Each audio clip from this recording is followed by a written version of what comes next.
یاد رکھیے کہ نہ ہی ہم اس دنیا میں کامیاب ہو سکتے ہیں اور نہ ہی آخرت میں۔ آپ اپنی آنکھوں سے دیکھتے ہیں کہ دسیوں ایسے والدین آپ کو اپنی زندگی میں اب تک مل چکے ہوں گے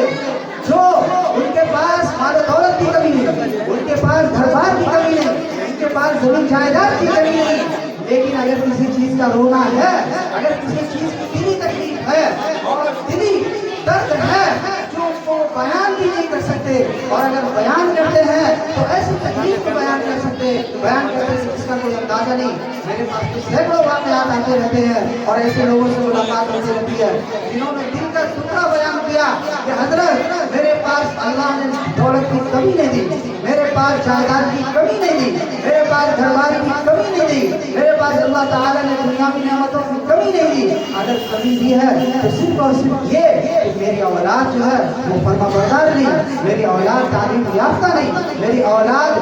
اخلاقی تعلیم سے اور اسلامی تعلیمات سے آراستہ نہیں، میری اولاد صحیح راستے پر نہیں، میری اولاد نمازی نہیں، میری اولاد دین کی باتوں پر چلنے کے لیے تیار نہیں۔ اس کی وجہ صرف اور صرف ہم نے اگر دیکھا تو انہوں نے بچپن میں 5 سال کی عمر سے، 6 سال کی عمر سے، 7 سال کی عمر سے انہوں نے ان کو دین کی تعلیم دینے کے لیے سوچا نہیں تھا، بلکہ انہوں نے سوچا کہ میرے پاس دولت ہے، سب کچھ ہو جائے گا، میرے پاس زمین و جائیداد ہے، میرے بچے بھی میرے ہی طرح سب ہو جائیں گے۔ ایسا نہیں ہوتا، بلکہ آج اگر دینداری پر کسی بچے کو آپ چلتے ہوئے دیکھ رہے ہیں،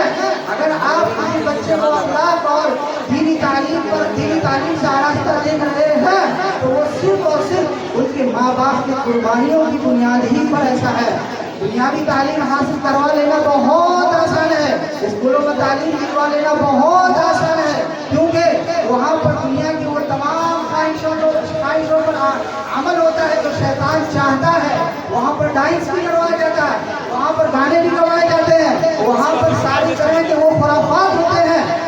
دنیاوی اسکولوں میں دنیاوی تعلیم کے درمیان جو شیطان چاہتا ہے کہ انسان وہ کرے، لیکن مدارس کے اندر بچوں کو پڑھانے کے لیے اس لیے مشکل ہوتی ہے کہ شیطان نہیں چاہتا کہ بچے جو 5 سال کے ہیں، جو 6 سال کے ہیں، جو 7 سال کے ہیں، وہ صحیح راستے پر آ کر کے اور اس کی موت بھی ایمان پر آئے اور مسلمان ہو کر رہے۔ یاد رکھیے میرے بھائیوں، میں آخری بات کہہ کر اور سب سے اہم بات کہہ کر، اور اس وقت کے مسلمانوں کے لیے اس ملک میں بھی اور ساری دنیا میں سب سے بڑا چیلنج ہونے کی حیثیت سے بات رکھ کر میں اپنی بات کو ختم کروں گا، وہ یہ ہے کہ اگر آج مسلمانوں کو اپنے لیے اور اپنے بچوں کے لیے اگر اس دنیا میں، اور خاص کر کے آپ کو پچھلے کچھ سالوں سے، 10 سالوں سے، 12 سالوں سے یہ دیکھ رہے ہیں ماحول کہ مسلمانوں کے لیے اس ملک میں کتنا سخت ترین حالات ہوتے جا رہے ہیں، اگر مسلمانوں کے لیے کسی بھی طرح کا چیلنج ہے، اگر کسی طرح سے مسلمانوں کا سب سے بڑی مشکل کا سامنا ہے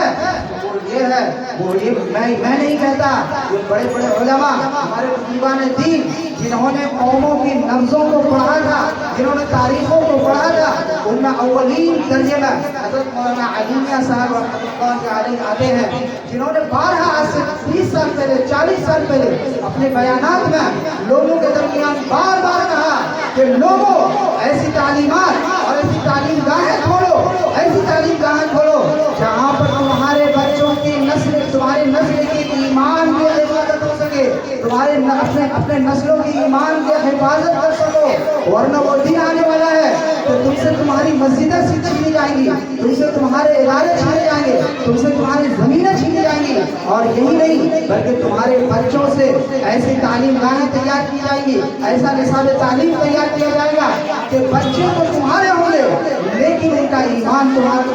اس کے اندر نہیں ہوگا، ان کے اندر ایمان باقی نہیں ہوگا، بچے تو تمہارے ہوں گے لیکن وہ اصل میں ہندوانہ اور مشرکانہ عقائد کو اپنے دلوں میں لیے ہوئے ہوں گے۔ حضرت کہتے تھے کہ یاد رکھو، اور ایسے لوگوں کو تاکید کرتے تھے جو لوگ مدارس کو چندہ دیا کرتے تھے، ان لوگوں کو تاکید کرتے تھے کہ اگر آپ کے پاس ایک شخص مدرسے کے لیے آتا ہے چندہ لینے کے لیے، اور ایک شخص وہ آتا ہے جو اسلامک اسکول چلاتا ہو، ایسا مدرسہ چلاتا ہو جہاں دنیاوی تعلیم بھی ہو اور دینی تعلیم بھی ہو، تو آپ اس ادارے کو چندہ دو، جو مدرسے ادارے کو چندہ دو جو دنیاوی تعلیم حاصل کرواتا ہو اور ساتھ میں دینی تعلیم حاصل کرتا ہو،